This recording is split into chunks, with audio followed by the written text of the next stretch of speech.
अस्सलामु अलैकुम वरहमतुल्लाहि वबरकातुहु। मोहतरम भाइयों, बुज़ुर्गों, दोस्तों,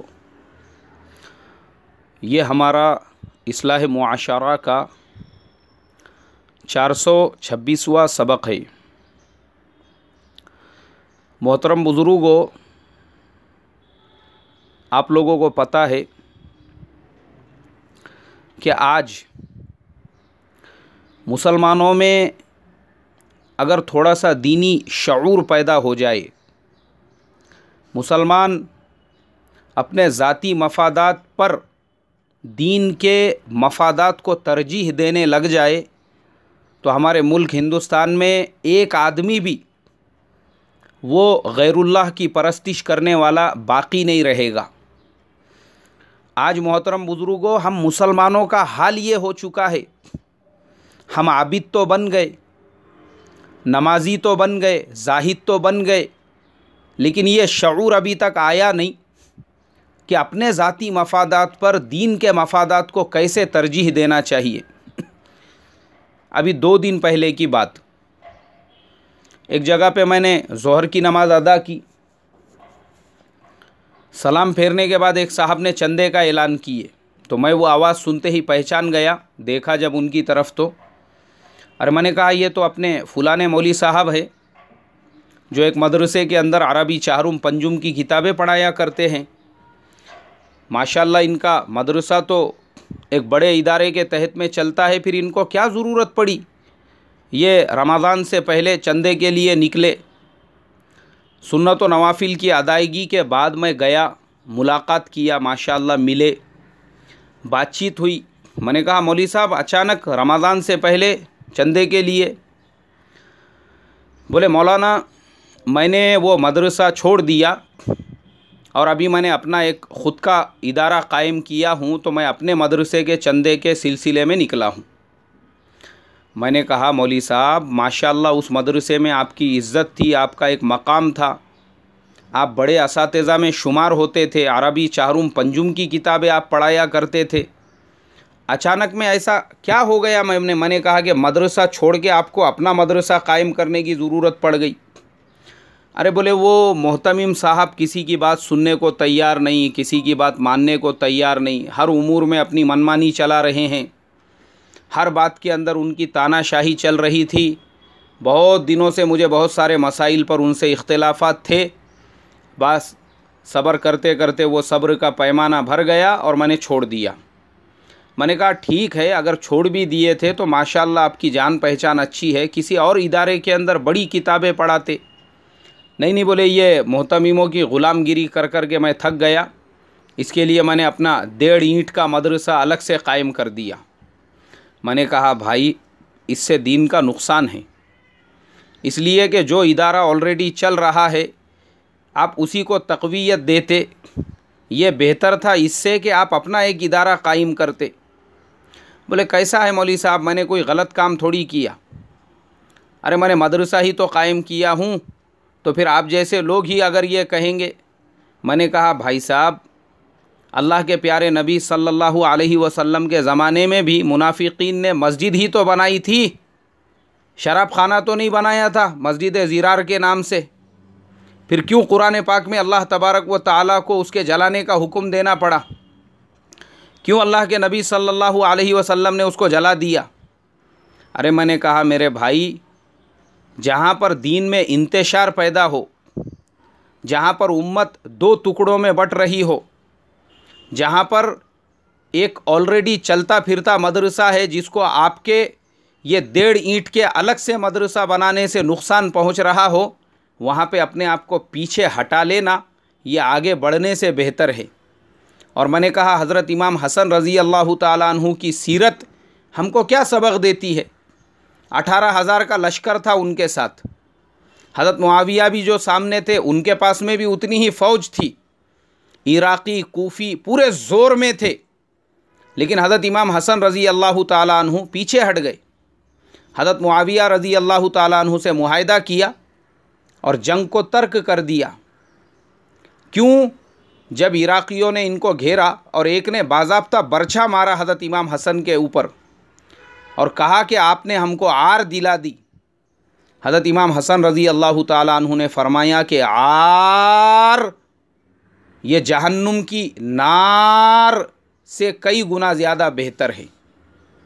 और फिर हज़रत इमाम हसन रज़ी अल्लाह ताला अन्हु ने वो तारीख़ी जुमला कहा कि मैं ये कहूँगा कि हमने अपने घरों में सोने के पानी से लिखकर भी अगर उस जुमले को लटकाए तो हम उसका हक़ नहीं अदा कर सकते। हज़रत इमाम हसन ने फरमाया कि अगर खिलाफत और हुकूमत हज़रत मुआविया रज़ी अल्लाह ताला अन्हु का हक़ था तो उनका हक़ उनको मिल गया, और अगर वो मेरा हक़ था तो मैंने उनको हिबा कर दिया।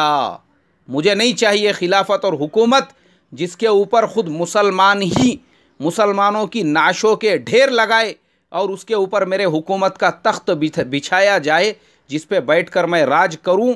मुझे ऐसी हुकूमत और खिलाफत नहीं चाहिए।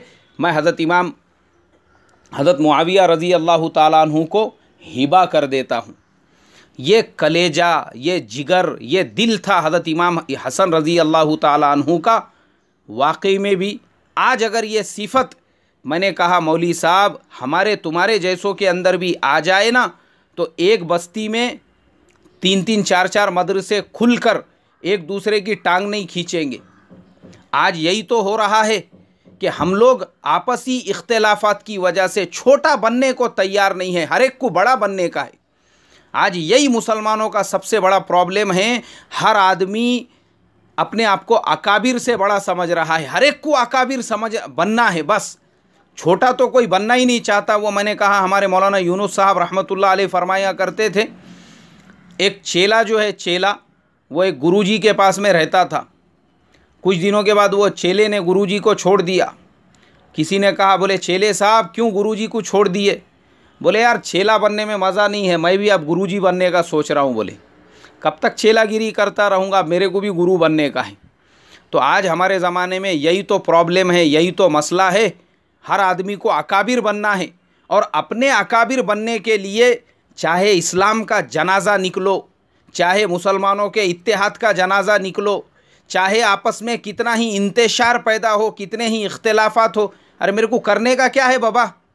मुझे अकाबिर बनने का है, मुझे बड़ा बनने का है। मेरे अपने बड़ा बनने के लिए मुसलमानों में 2 नहीं, अगर 4 भी टुकड़े होते हैं, 8 भी टुकड़े होते हैं, 16 भी टुकड़े होते हैं, वो फ़िरक़ों में बंटते हैं, जमातों में मुंतशिर हो, अरे करने का क्या हमारे को? हमारे अकाबिर पने पे ज़क नहीं आना चाहिए उसकी वजह से, हमारे बड़ेपन पर।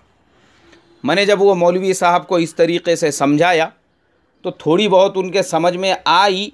मैंने कहा भाई अगर आपका कुछ भी इख्तिलाफ है बोलो, वो मोहतमिम साहब हमारे भी करीबी है, जाओ प्यार मोहब्बत से मसले को हल करो। अभी भी कुछ गया नहीं, अपना मदरसा बंद करो और वापस से उसी मदरसे में पढ़ाओ, या दूर किसी और शहर के अंदर किसी दूसरे मदरसे में, मगर अल्लाह के वास्ते उम्मत को तोड़ो मत इस तरीक़े से।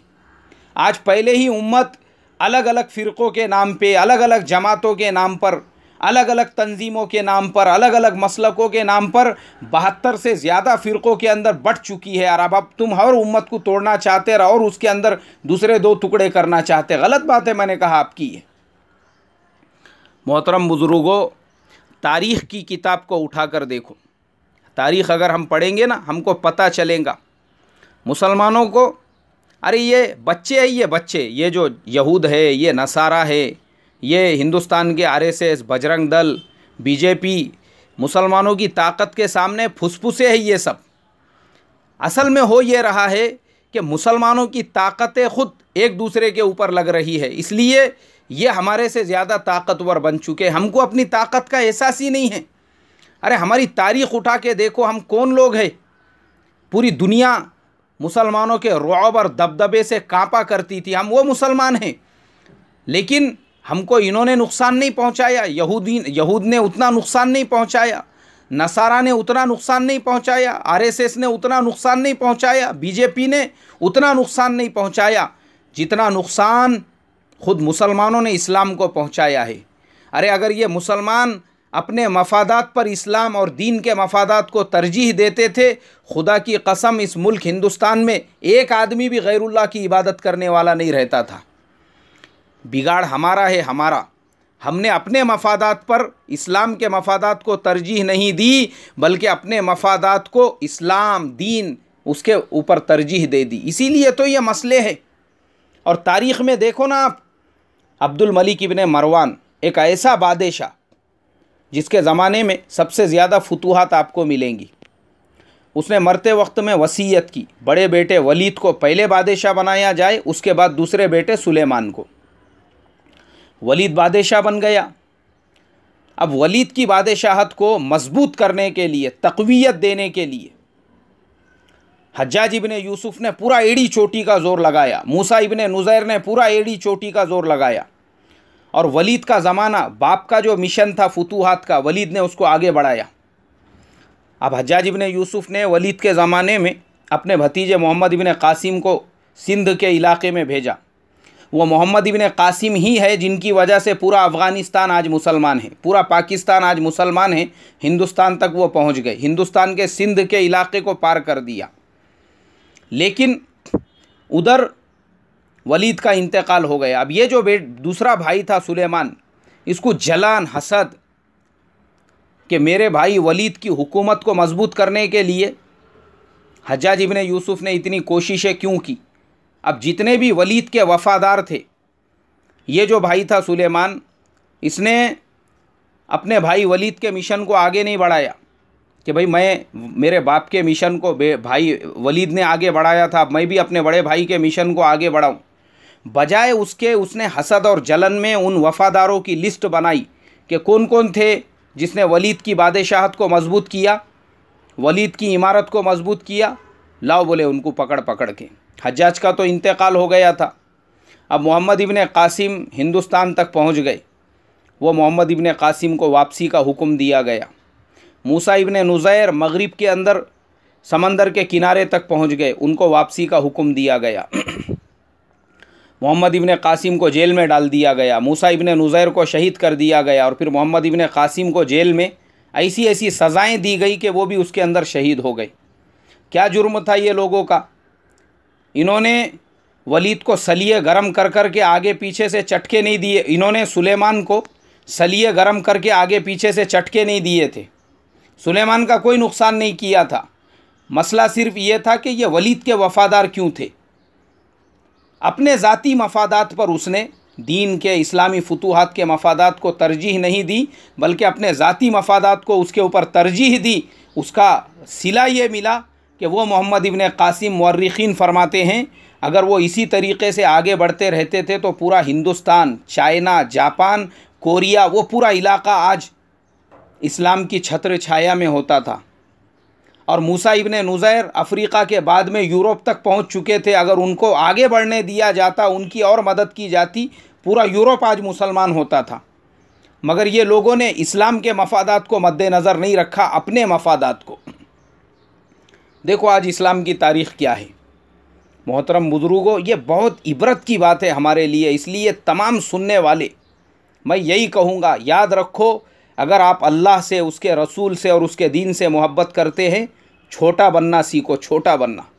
जितना छोटा बनेंगे अल्लाह दुनिया आखिरत में कामयाब करेंगे और दीन का फ़ायदा होगा। और जिसके अंदर बड़ा बनने का मरज़ पैदा हुआ, जिसको अकाबिर बनना है, ये बहुत ख़तरनाक, ये कैंसर के जरासीम है। ये अकाबिरियत वाले जरासीम, बड़े बनने वाले जरासीम, अल्लाह ये जरासीम से मेरी, तुम्हारी और पूरी उम्मत की हिफाजत फरमाए, मैं यही कहूँगा।